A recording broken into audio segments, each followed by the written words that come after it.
Today I want to talk about why winning an argument isn't worth it and what to do instead. Hi, I'm Jennifer. I'm a coach and consultant helping high achievers elevate their performance and build resilience, emotional intelligence, and performance clarity in the moments that matter the most. So this topic makes me think of a situation where I found myself in somewhat of an argument with my boss. I'm working in this high visibility project with another team where the other team is withholding information and stalling progress. I'm not exactly sure why, but that is what is going on. And he made a comment that this project is becoming a finger pointing game. And it really ticked me off because he doesn't know the truth about what is really going on. So I didn't get the chance to say much because I usually can't get a word in edgewise most of the time. So I put myself on mute and I tried not to show my anger on my face since, of course, I'm on camera. Have you been there? Can you relate? You just are so ticked off, but you just got to keep it going and you can't show it. And I'm somebody that wears my heart on my sleeve, unfortunately. So this is the tough part for me. All I could get out of my mouth was, I don't agree with your assessment. But it didn't matter. He went on and on with his comments, and I just sat there and listened. I've just come to a point that I understand who he is, the way he operates, and it's just not worth the fight sometimes. So in my head, I really had something to say, probably not good words, right? But it's never worth it because no matter what I did say, even if it was very professional, he had his own impression of the situation that I could not change. I always say, especially on this channel, control the controllable, right? And this was one of those situations where I wasn't going to control the situation, so I might as well just sit there and listen. And knowing his personality, I know he will fight to be right, and he will fight to win. He's what I call a right fighter, always fighting to be right. Maybe not to be correct, but fighting to be right. So not that this makes him a bad person because I really do like him, but I know his controlling personality, and I also have learned through the years that there are other ways to navigate rather than trying to be a right fighter myself. Not in my vocabulary, right? So you may be thinking, why would you not stick up for yourself? Like, that's crazy. Like, why would you just sit there and take it? I get it. We want to put out that zinger that stops them dead in their tracks, especially when it really ticks us off and we get angry, right? Or, something that we can, tell our friends how we told our boss off or told somebody off, right? You always feel like there's going to be that feel-good method to like drop the mic with somebody, right? I know this sounds crazy, but there are some times that letting someone else feel like they are winning is the best decision. Screwed up, right? If I had proved my point, dropped the mic and had something to say and left him speechless, I guess many of you, may think victory, right? Not really. And I'll tell you why. Because when you focus shifts to winning, when you're so focused on winning the argument instead of understanding, everybody actually loses, including you. And what's worse is that you can damage a really good relationship that you will be sorry for doing down the road. And especially if it's someone that is in a higher level than you, like your boss or your boss's boss, it's not worth it. I mean, think times you want to get promoted. Think of times when you were getting evaluated, like those yearly review times, right? Not that you're all about yourself, but sometimes we all get emotional, right? And it's just not worth it. And there's a lot of science behind why arguments backfire, believe it or not. Stress hijacks your brain. It hijacks mine. I know it. because I'm a very emotional person sometimes. And that's why I talk about a lot of these strategies, because I have had to personally use them, because I am not good at controlling my emotions sometimes, and I had to get a lot better at it and find a way to get better at it. Otherwise, I was not going to maintain my status in a professional setting, at least a good one, right? Arguments spike cortisol, that stress hormone, right? High cortisol, it reduces memory and problem-solving skills. So in the heat of winning, or what you actually think is winning, you're actually performing worse and you're looking bad.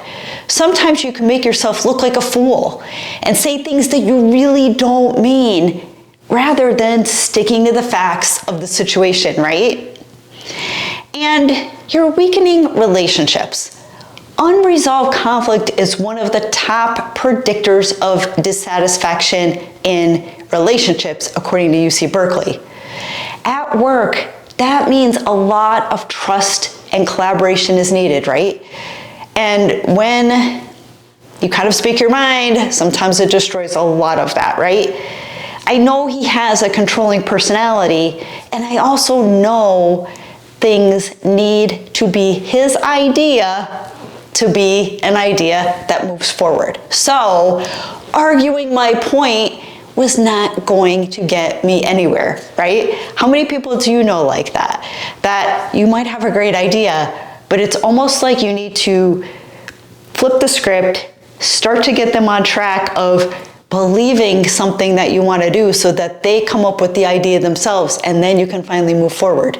It's messed up, but some people operate like that. And most of the time they operate it out of insecurity, ego, and sometimes they are not just very good at what they do in their role. So we just have to give it to them in order to move forward, right? Because it's not about winning.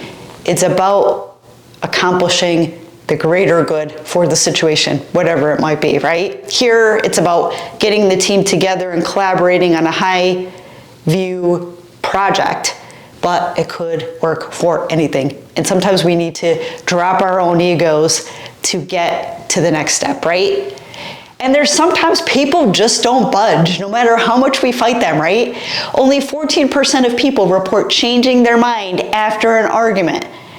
For the other 86%, winning just makes them dig in deeper, especially when you are dealing with the right fighters, right? Even if you argue your point and you can see what they're trying to accomplish and maybe they can see your perspective, they just won't budge. Most of it on purpose. It's equivalent to a toddler having a temper tantrum, right? They want what they want. They want the candy. They want the toy. You just can't convince them, right? Sometimes you just have to have a different approach. So sure, you get the satisfaction of being right, but the cost, there's a huge cost in connection, influence, and long-term results, and that relationship with that person. Whether you like them or not, when we're in a working environment, whether we're working for a corporation or we're working for ourselves, and we have some individuals that work on our team that we love that they're part of the team, but we don't necessarily love their attitude, ways of working. We can't control everything, right? We have to move things forward and make profit. So there is a clear way, believe it or not, to handle it.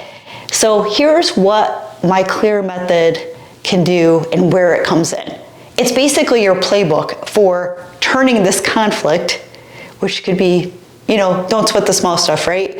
But let's turn this conflict into clarity, not into a competition, not into a winning game, and not being a right fighter. So the C in clear is calm your response. Pause before firing back, or maybe just say nothing at all and let them let it all out, right? Sometimes it's better off saying nothing. But if you do say something, that pause, that reset, it gives your brain time to clear the stress fog a bit.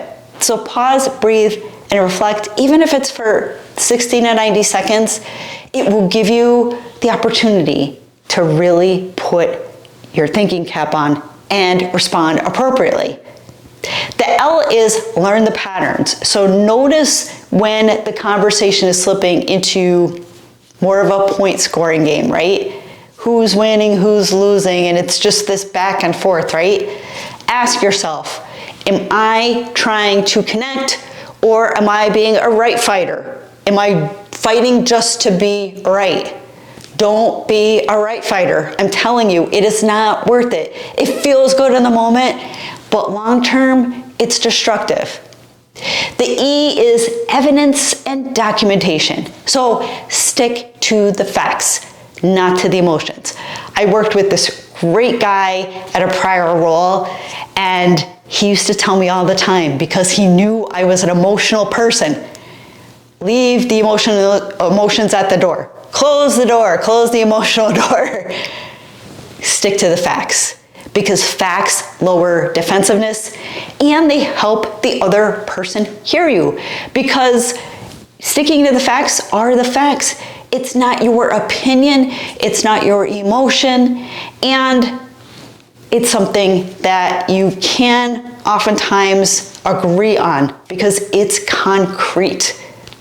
The A in clear is act strategically. Shift from proving your case to asking questions. So what's the most important thing to you here? So like, what is most important here? What problem are we trying to solve?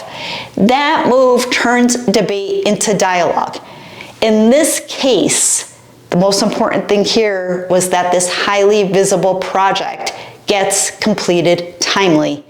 My boss is under a lot of pressure, and my team needs to find a way to work around the drama between the teams. Right? That's what we're trying to accomplish, but we need to do that together. And the more that we fight, the more that that doesn't happen. The R is rebuild confidence. So afterward, reflect on what you did well. Even if you didn't win, you showed leadership under pressure. You held your ground in what you could. You stuck to the facts, not your emotions. And you did not make yourself look unprofessional or like a fool. That builds long-term confidence. So you may not have won, but when you're a right fighter and you walk away, in the end, you're ruminating on it because you know there's going to be repercussions in the end, right? So stick to those CLEAR, the clear blueprint, because it is phenomenal. It's the only thing that gets me through it, because I am an emotional person and I don't want to be a right fighter. So why does this matter for leaders, whether or not you have a leadership title? Because you, yes you, no matter if you're a director, an executive director, a CEO, or you're just a doer, or someone on the team that's just making things happen, you are a leader in what you're doing. So think about your next high-stakes meeting. Do you want to be the leader who won the argument but lost the team's trust or lost your boss's trust? Or do you want to be the one who steered conflict toward clarity, collaboration, and results? Because we want to execute here, right?